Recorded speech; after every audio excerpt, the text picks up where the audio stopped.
Good evening, ladies and gentlemen.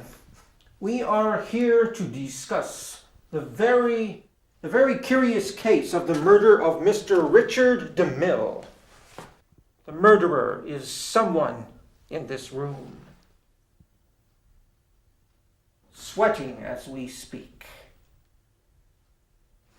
Hot, isn't it, Mr. Cole? Mr. Thorne, may I borrow your pen? So where were we?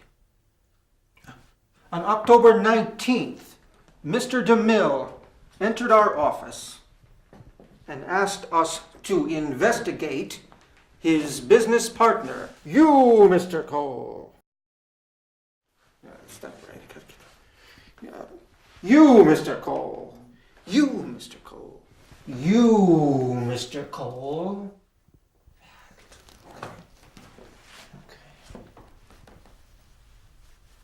Why, you? Yes. Well, it seems Mr. DeMille had found an account that was slowly sucking his company dry. We actually know what you were trying to hide, don't we? Gotta refuse on account. Mr. Cole.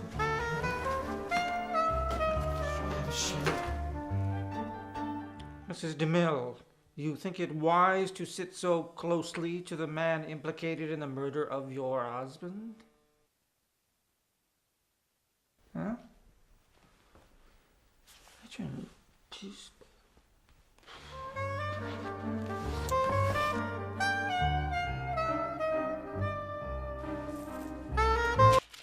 That's ridiculous. Now, back to the case. On December 15th, Mrs. Havisham found the dead body of Mr. DeMille in his study. She heard a crash and entered the room. She heard a crash. Through a broken window, she saw a man escaping across the lawn, a man who fit the description of Mr. Cole.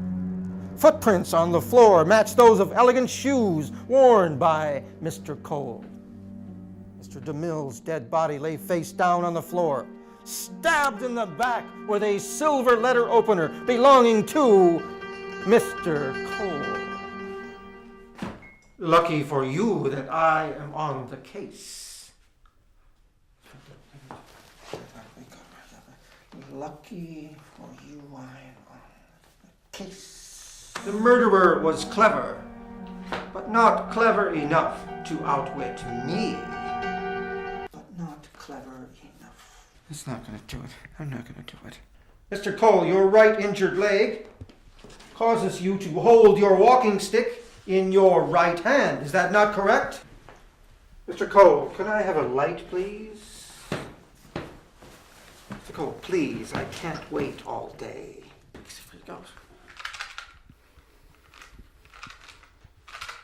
Thank you. It's not going to work. If you look closely at the footprints in the photograph, you can clearly see that the mark of the walking stick falls to the left of the left footprint. She looked through the broken window and she saw Mr. Thornton, she saw Mrs. No, she saw Mrs. That brings us to you, Mrs. Havisham. In your statement to the police, you said that the murderer had jumped out the window. ran across the muddy yard and disappeared out the back gate some 500 meters distant. How long would it take for the murderer to run that distance, Mrs. Havisham? And he was running across the muddy lawn. Maybe to the back gate. He was going to the back gate. Who knows? I think maybe 2 minutes. Ladies and gentlemen, Mr. Cole took a full 2 minutes to stand and light my cigarette. So, if not Mr. Cole, then whom?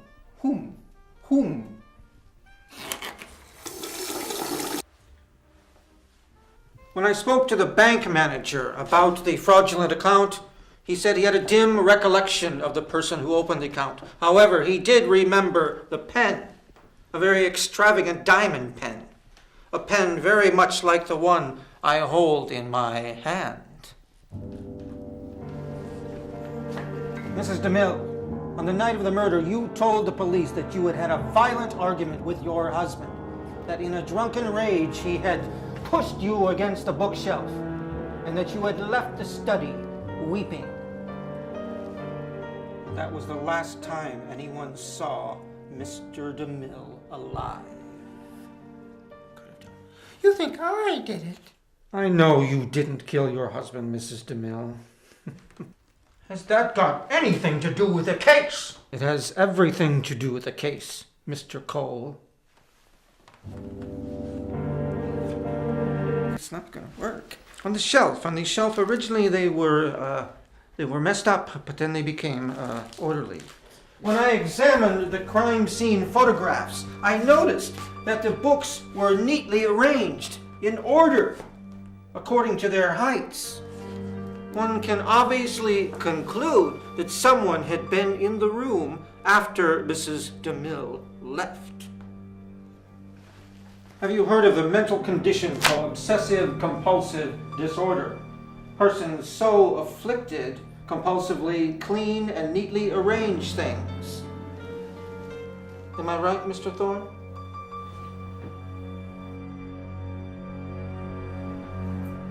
Running is useless, Mr. Thorne.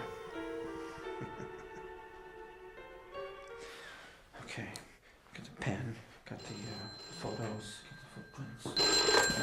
Yes, Mr. Shah. So they've arrived? Good, I'll be there in 10 minutes. What? There's another detective already there?